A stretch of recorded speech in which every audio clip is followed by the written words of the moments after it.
And so when you think about, I'm putting another layer to it, but it's now, let's say, a foreign actor. It's an adversary using this medium to literally brainwash children.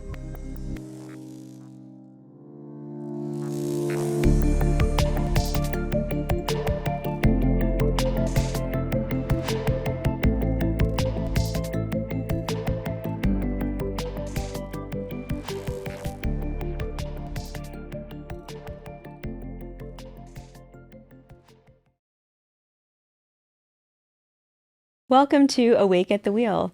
In this episode, we're going to be discussing social media. We're going to talk about the positives and the negatives as we do try to look at both sides of things.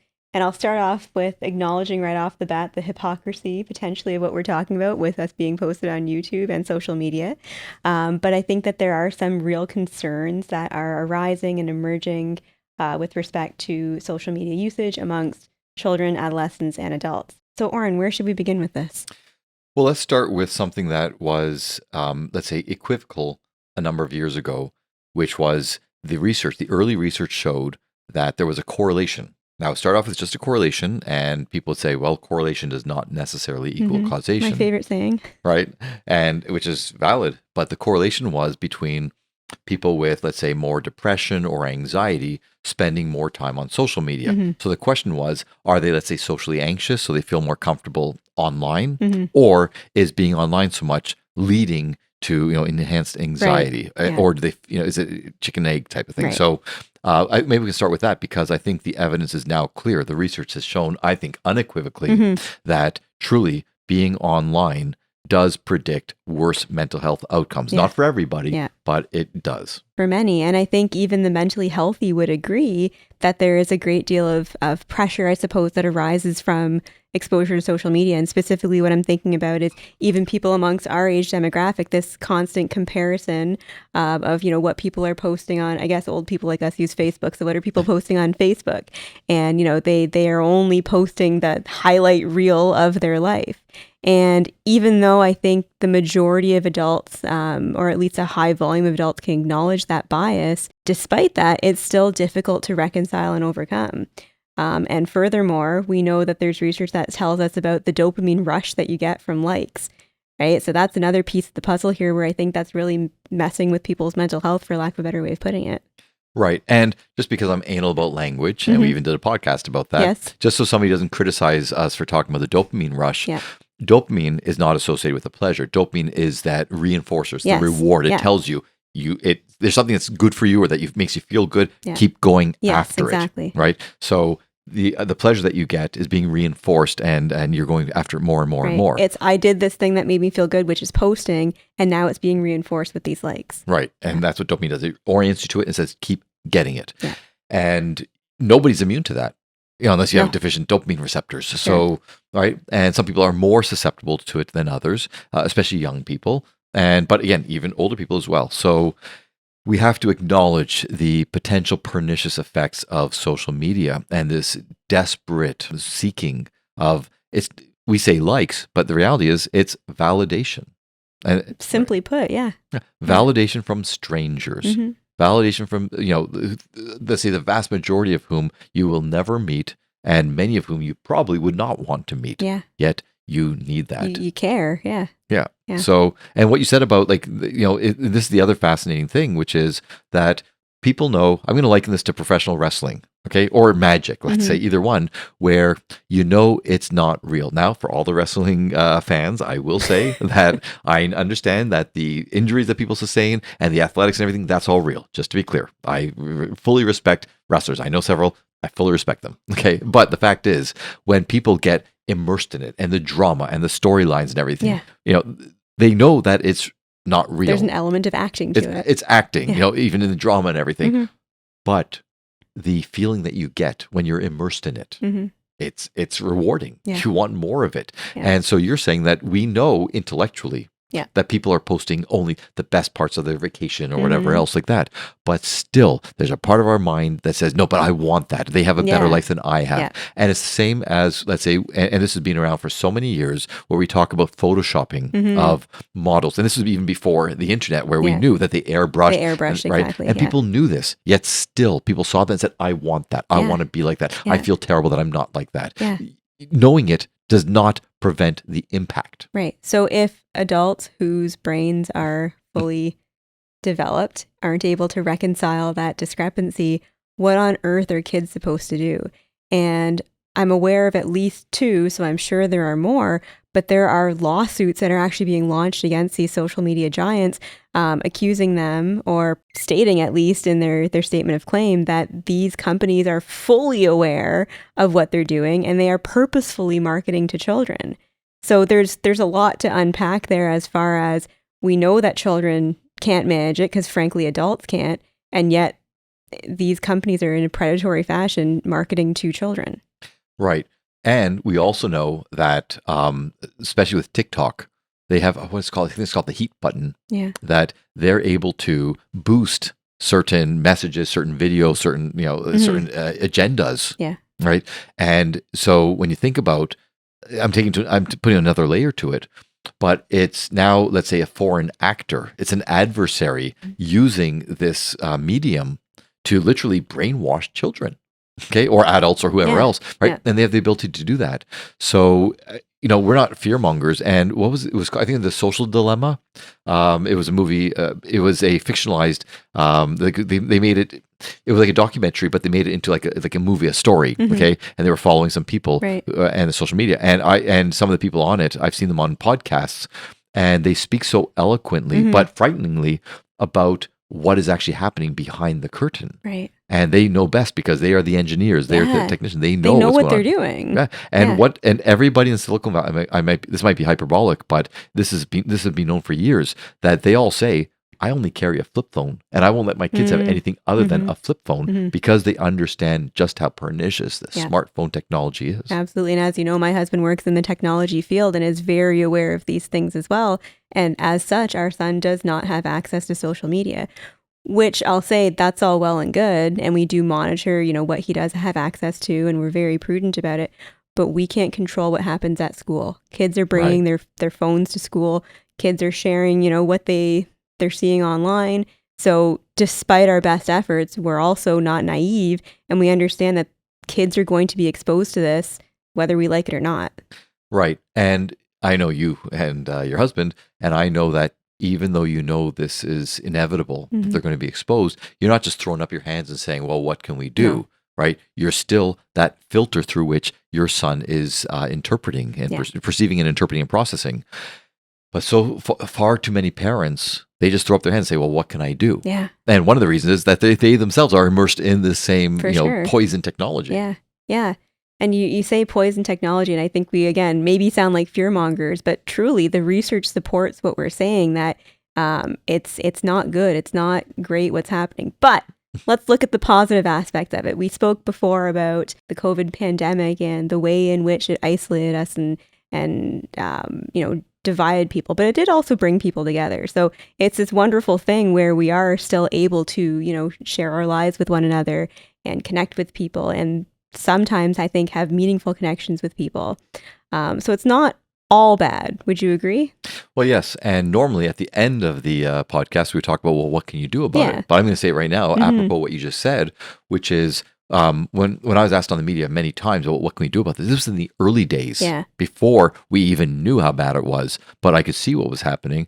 I told people, I said, don't be a passive recipient of the information. Yeah. If you want to make good, proactive, let's say beneficial use of social media, be active. Don't just look at other people's posts. Yeah. Reach out to people, talk to people, communicate, share your own experiences. Not like, hey, here's the latest dump that I just took. Okay, not that, but rather more substantial, meaningful, Having said that, of course, you have to always be careful, because the other thing with social media or any type of electronic communication is the legitimate fear that somebody can hack, somebody can get it, and you don't want to expose yourself. But I'm saying, as you were saying, especially with COVID, as we talked about in a previous podcast, social media, either social media or any type of electronic communication allows us to reach out around the world, more than ever before. And especially with the, let's say, video technology, that was the boon. Yeah. And back, I'm old enough to say, I don't remember Dick Tracy. I didn't ever read Dick Tracy as a comic book. Yeah. I was into other comics, but I was aware of that and I saw the movie. Okay. So the idea of like having a phone on the wrist, like that's this future technology. But the reality is being able to communicate like that with screen time and so on, it can be very positive. It can connect. And it's not as good, it's not even close to as good as face-to-face in person. Yeah. But it's the next best thing in many ways. It's the next best thing. Yeah. Yes. And even in our profession with delivering therapy, it's, the tools that we impart on each other are the same, whether we're face-to-face or online. So, it gives people a lot more access to a lot more things. So certainly positive in that regard. But I'll go back to the negative here, because, back to things like isolation and communication, connection, and so on and so forth. A phenomenon that seems to be happening a lot is ghosting. And you alluded to this earlier as far as, the anonymity that people have when they're online and people commenting or liking or whatever the case may be. You may not even know that person. But even with people that we do know, I don't know if it's a loss of etiquette or if it is that anonymity or that space that's placed between us, that doesn't exist in face-to-face interactions. But there is new research emerging that there are actual real psychological consequences that come from that. Triggering one's rejection sensitivity is a big piece of it. And another one is not really understanding how to read social cues. There isn't a roadmap for this, just like many things, but there really isn't. So the way in which somebody communicates and interacts and behaves online doesn't necessarily mirror the way that we would read those cues in person. Right. I got to tell you, first of all, in one of my books that will be coming out at some point in the future, I talk about ghosting, and I say it's one of the most evil things that you can do. Yeah. Now it's become normalized, so people think evil. What a hyperbolic statement. No, but it is. It is. And so I say this to my students. I say it to my patients. I'm going to say two things here, where I say ghosting. I say if the other person, has not done anything wrong to you, they were not rude in any way or something like that, to suddenly just ghost them out of the blue. Now you said it can trigger the rejection sensitivity, but the other thing it does is if the person's like, wait, it seemed like a perfectly fine date, and now suddenly they ghosted me. Right. That's confusing as heck. It's confusing. It's anxiety provoking. They ruminate over and they play it out. What happened? And there's no way to reach the other person. It's distressing. The sense of helplessness, which eventually can lead to hopelessness. And that's why I say it can be so evil. I say, and you know what the response of so many young people is when I say that to them? It's not a big deal. Well, it's not a big deal. They say something even more, which is, I don't want to shit on all the young people, but they go, I don't owe them anything. And that's bullshit. Like, because yes, we do as human beings. Exactly. We owe each other the respect, whether it's online communication or in person. Right. That's our responsibility. Exactly. And if all of your communication was in person, very few people would have such lack of respect and have the gall to do that. Would have the gall to suddenly just turn around and just walk away without saying anything and just leave. No. You don't do that. No. Right. But with online, it's so easy to create that barrier. Right. And again, I just want to be clear. If the other person has done you wrong, if they've been totally disrespectful, rude, whatever else, no, you don't owe them your time. Right. You should set up the boundary. But absent that, to not even say, hey, you know what, I'm really sorry, but, okay? Right, because regardless, if we are disrespected, disrespecting in return isn't the answer. Exactly. Yeah. Well, again, but if the person has been really, really, again, if they've crossed a line, okay, I don't mind them ghosting, okay, if they've truly crossed a line. But again, that's a pretty high threshold. If anything other than that, again, just simply say, hey, I'm really sorry it didn't turn out, simple, okay? Yeah. And in dating, sure, but I think in any other relationship or interaction, no, we don't owe anybody something, but as decent human beings, it's the responsible, respectful thing to do, even if you're cutting off communication, letting the other person know, okay, we're done. Right. I mean, that's a social contract. Yeah. When you engage with somebody else, there are certain expectations. Yeah.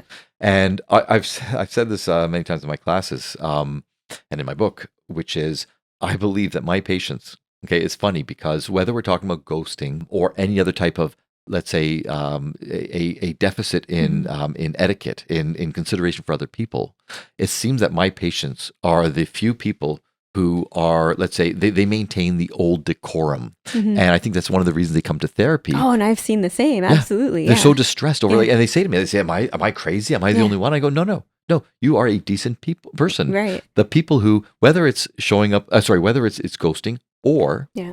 because you're so used to being able to just, let's say, just get rid of someone, delete whatever else like that. When you have in-person communications or engagements, Yeah. I've seen so many people, they show up an hour late, say nothing. Okay. Ugh. Or they go, oh, sorry. And then the other person's like, well, okay. And they're like, then they suddenly say, wait, why are you getting angry at me? Mhm. Right? Like, Mhm. wait a second, you're the one who just wasted a person's hour or Right. whatever else like that. Yeah. And they were a bit upset. And instead Yeah. of having any empathy, There's entitlement. there's entitlement. Yeah. Right? Now they're the victim. Yeah. Okay.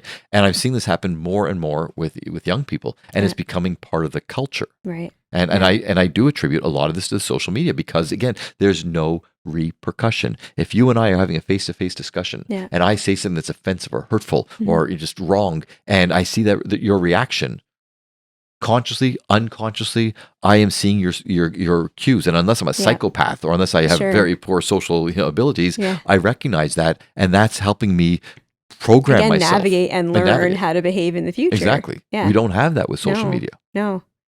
And to touch on the point that you mentioned earlier, just the distress that comes from the cognitive dissonance of people engaging in what is known to be regular decorum and social norms and not having that reciprocated. And again, the distress that comes with that, I think is happening more and more. And again, not to age us, but maybe it's more people of our age group who are kind of, in that manner of being, but then also immersed in social media. And it's hard to reconcile. Yes, and it's my fear is that it's becoming more the norm. Yeah. And the people in charge, the parents, leaders, whatever else like that, whether it's at work or somewhere else, Yeah. most people are asleep at the wheel, which is Yeah. why we came up with the title, Sure, Awake at the yeah. Wheel, because we're seeing people in these positions failing in their duty to set the pace, set the Yeah. norms. Yeah. Yeah. And, as far as what do we do about this, something that personally I'm doing with my child is if you wouldn't behave this way in person, you do not behave that way online. Whether or not that, other people are going to follow that same rule, I don't know. But I think that's a really important takeaway. If you wouldn't behave this way in person, don't behave that way online. Right. And it's funny because before I got canceled on social media, people would say to me, why don't you just go before and after? They said, why are you putting your name out there? You're making yourself vulnerable. And after I canceled, they're saying, why don't you just go on anonymously? And I say, well, because it feels wrong to me. My values dictate. If I have something to say, I'm not going to hide behind a cloak of anonymity. No. I'm going to say my words. I'm going to stand by them, and I'm going to suffer the repercussions. Now, so, and again, social media, electronic communication, it robs people of, or it allows them, I shouldn't say rob, it allows them to, enables this type of, again, anonymous mindset. And all the research is so, actually, it's a crazy, this is such a fascinating study. And this is incredible because even if you're using your real name or whatever, if you can't see the other person, you're dehumanizing them. And there was one study done a few years ago where it's amazing that it's a person was in a room, and I forget the specifics, but they had the opportunity to cheat. Okay. They knew they were being watched. Like there was a camera or the two-way mirror or whatever. They knew they were being watched. Okay. And you know what allowed them, what made them more likely to cheat, even knowing that there was somebody watching? You know what it was? No, I don't know. And I forget how they set up. It was years ago. But just wearing sunglasses.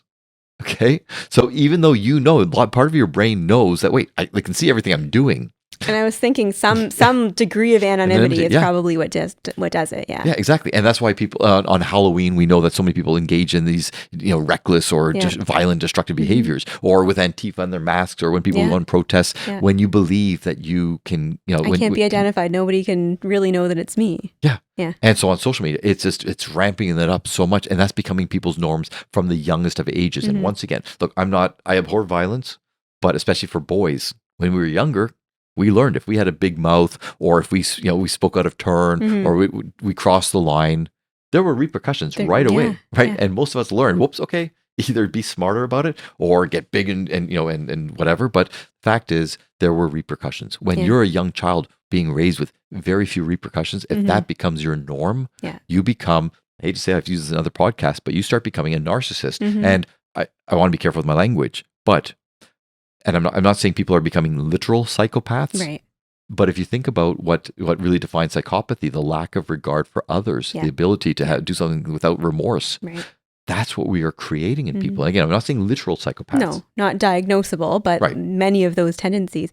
And as a side note, how sad that people are so comfortable under that anonymity to be so negative and so hurtful, yet we're not seeing the converse where people are, free with positive commentary and thoughts. Right. And so, yeah, I mean, I'm really hoping that, that there will be some change. I don't know if it's false hope, because once again, so many people who should be in charge are asleep at the wheel. Mhm. And I can only hope that, with people like us, for example, not trying to pat ourselves on the back, but we're doing this because our values dictate Yeah. that we speak out. We see Yeah. an issue, We see something wrong, we want to speak identify up. it Yeah. and address it. Yeah. So I hope more people will do that. Agreed. Yeah. So I guess on that note, until next time, keep your eyes on the road and your hands upon the wheel. As much as we love listening to ourselves speak, especially me, we would love to hear from you as well. So our emails are in the description below. If you would please write to us with your questions, feedback, comments, topics that you'd like us to cover. We can do this together, the two of us, but it's much better if we do it together. So we look forward to hearing from you, and we are going to have a segment called Rounds Table, where we're going to discuss the feedback and the questions and so on from our audience, and we will take it to the next level. We're going to help you be able to deal with some of these issues that you might be bringing us, or it's going to be a topic for us to explore together. And we really look forward to building a community of like-minded people who want to do right by others, not just for themselves.